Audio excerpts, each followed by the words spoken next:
all of our thoughts, all of our actions, all of our words, especially, they're all a magnet for our physical reality. Many people feel like they don't have control over their life. And I'm here to tell you that it depends on how you see it. If you see control as being able to dictate in your mind how everything is supposed to be placed in your life, then I think you have the wrong reality or version of control. You probably don't want that control, because if we had that control, that ability, our life would be in shambles, because with our own human brain, we don't have the knowledge or even the wisdom to orchestrate our own lives by ourselves.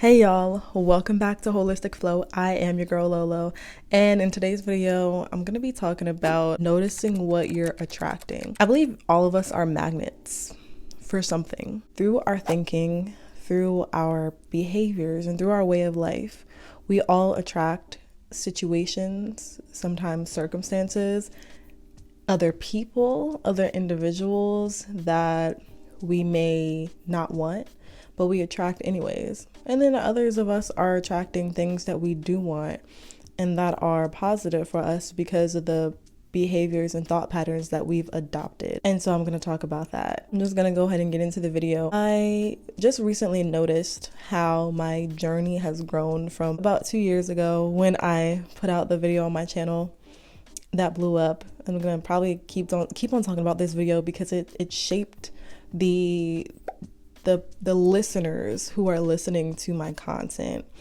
It greatly contributed to what you all want to see. In that video, I was, of course, talking about my experience at the time, going through a season of isolation.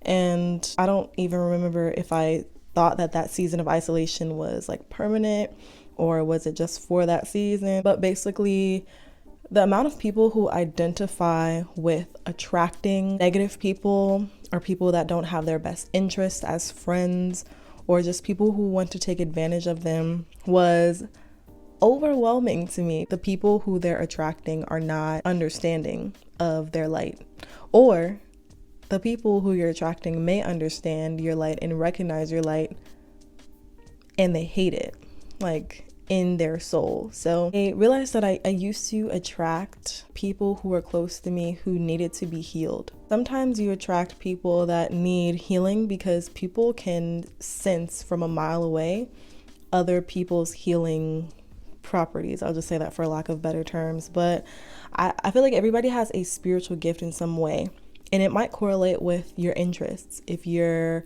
into psychology of the mind, if you're into sports or something physical, or even playing a music instrument, singing, dancing. Everybody has a gift that as they do what they're doing what they love, they're basically giving honor to the one who gave us our gifts, which to me, that's God. Everybody has a God-given gift, or maybe two, or maybe three. And depending on your gifts, other people might be able to recognize them way before you do. I just remember this conversation I had one of my neighbors when I was younger, when we were walking home from the bus stop, and I don't know what even we were talking about. We were like 11 and 12 years old. My neighbor just looked over at me and said, "I can tell you really love God." Mind you, we're little kids. We're like 12, 13, 11. And that little kid said to me, "I can just tell that you love God." We weren't talking, I don't remember what we were talking about, but I know that it was not anything religious.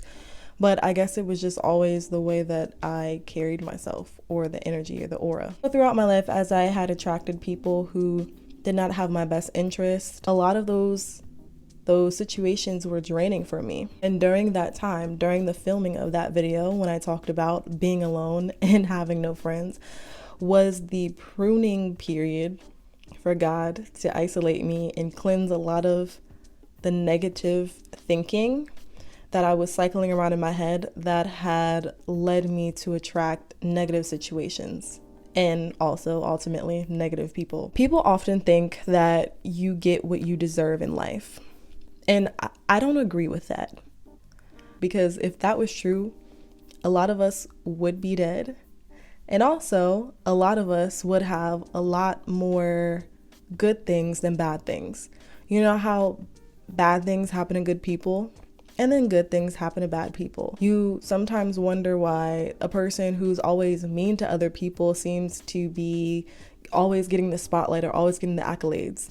And then vice versa, a person who's really kind and does nothing but add value to people's lives may be the ones who always seem to get hit with just like circumstances that's just like, why me? You know, I don't think we get what we deserve, but we get what we respond to. So in life, when a situation comes that you had no idea that was coming, that you did not plan for, whether it's tragic or really happy, how do we respond to that situation? Something tragic, something life-changing. Do we look at that and say, oh my gosh, bad things always happen? Or do we look at that and say, well, I'm going to visualize the brighter side of this while I'm in the situation? And those two responses generate a reality that's either negative or positive from the way that we respond, not from being a good person or being a bad person. We literally become what we think about. For example, if you've been trying to date around and you've been trying to date because of all your past relationships dating, and to you, you just perceive them as all negative, then you start to develop this mindset that like people ain't like there's no good people in the world anymore. The more that you tell yourself that, the more that you will attract people that ain't the more that you will attract people that are going to do nothing but harm for you. And it's because we inflict that harm on ourselves by creating it in our mind first. And even though it's based upon our circumstances, things that we've been through, real life situations that have caused us trauma, that doesn't mean suppress thoughts and emotions and act like you don't need to heal. But it's first recognizing the trauma, recognizing how it hurt you, and the sooner that we do that, the better that we can heal from it. And then after that, noticing how we can speak positively to reverse our negative mindset about things. Anxiety is created from prolonged stress, and fear is anxiety about the future. A lot of us have anxiety about things that have yet to come, but we're basically pulling from our past experiences and replaying our past experiences so that we will manifest our fears in the future. If our past experiences are what we fear will happen in the future, but we keep on replaying them like a tape recorder over and over and over again, even though we don't want it to happen again, most likely it will, because that's the first thing on our mind when we think about that experience. We literally can create anything in our mind. And our mind is a blueprint for reality. So we're literally manufacturing our real life experiences mentally in our mind. Now, circumstances will come that we did not manufacture mentally, but those are the ones that we have to respond to in order to create the manufactured experience. I hope that makes sense. During those extenuating circumstances, those adverse events come into our life to give us the chance to change our version of our reality. And this is something that has been coined like the law of attraction, but this is really how life works. And the more that we recognize this and use it in our everyday life, the more that we can use it to our advantage. And the first step to it is awareness. Just think about it. We do this on just the most basic level. Think about how when somebody is kind of annoying you and you haven't said it out loud yet, but you actually prepare to feel annoyed. So if somebody's tapping you on the shoulder, they keep tapping you and tapping you, you say to them, if you don't stop tapping me, I'm gonna get upset. Like I'm gonna curse you out. And so we're literally bringing into fruition or manifesting our reaction to the situation before we even react. We're literally calling out what we're about to do because that's what we usually do, right? So why would we not do anything else? Why would we not just speak calmly to that person, right? And so oftentimes our mind is just on autopilot from our subconscious brain because our subconscious brain has all of these memories from the past stored up inside of it, and our thoughts, our actions, our emotions are often on autopilot because our subconscious mind rules about 97% at least of our thoughts. I've done this exercise before, but just in case you haven't seen it, stick out your thumb right in front of your face and then stare at your thumb. You're gonna notice that your thumb is in focus, but everything else in the background is blurry. Sort of like when you put your iPhone on portrait mode, your thumb is in focus, but compared to the background, the thumb is so small. It's only like 5% of the picture. Right, so your thumb represents your conscious mind, and everything in the background that was blurred represents your subconscious mind. Notice how there's so much more information in your subconscious mind, such as everything in your background, everything in your space. So all of the background fluff is your past experiences, your thoughts about yourself, your thoughts about other people, your actions on autopilot because you're not aware of them, but they rule mostly your life. Isn't that crazy? The things that we're not aware of are the biggest decision maker of how we think, feel, and act. So the key is to become aware of what you're currently not aware of. The key is to actually dig deep into the subconscious mind. And that can be scary because there are suppressed thoughts, suppressed memories from childhood, from trauma, from past experiences.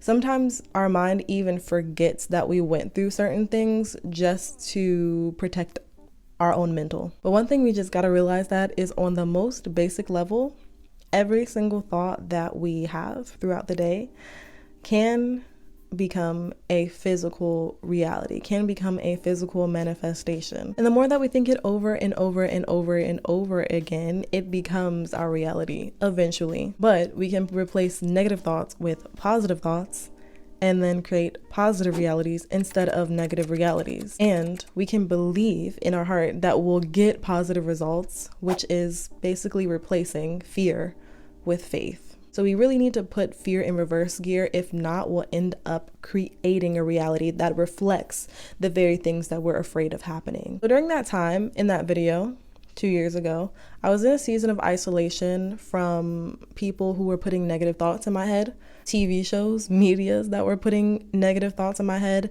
because I had to isolate from those viewpoints in order to hear more clearly what I had to do for my next steps.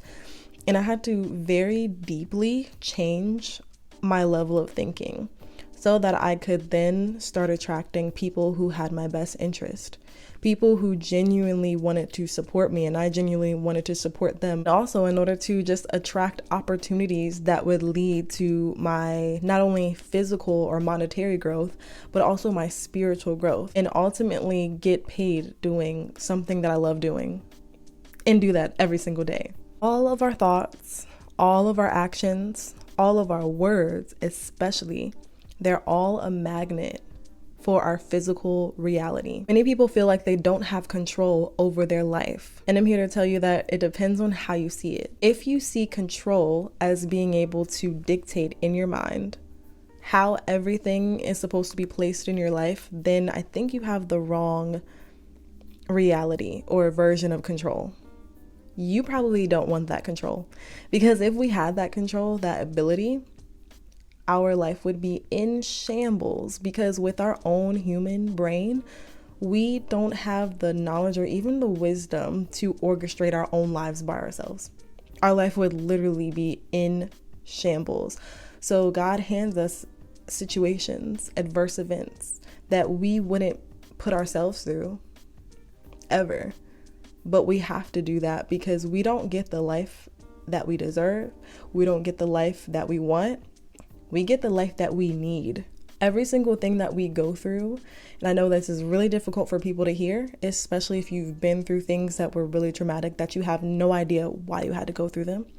But everything in our life is something that we need, or at least we get something out of it that we need to heal and grow, because that is our only purpose here, to heal and to grow. So the control that I'm talking about is your control over how you react to the adverse events of life. It's not the events themselves that we control, because there will be things every day that happen that we have no control over.